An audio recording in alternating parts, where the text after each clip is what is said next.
Welcome to TechCliver channel, and in today's video I'm going to show you how to enter the BIOS setup on your ASRock motherboard.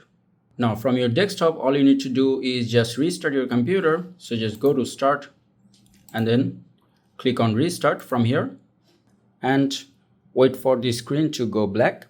And once you see it goes black, just keep pressing the delete key from your keyboard until you see the BIOS menu. And there it is, we are inside the BIOS of my ASRock motherboard.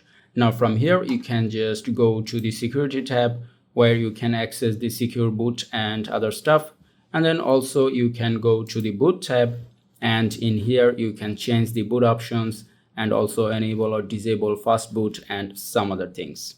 And once you're done, you can just go to exit and then click on save and exit and then click on yes, and that will save all the setup that you have changed.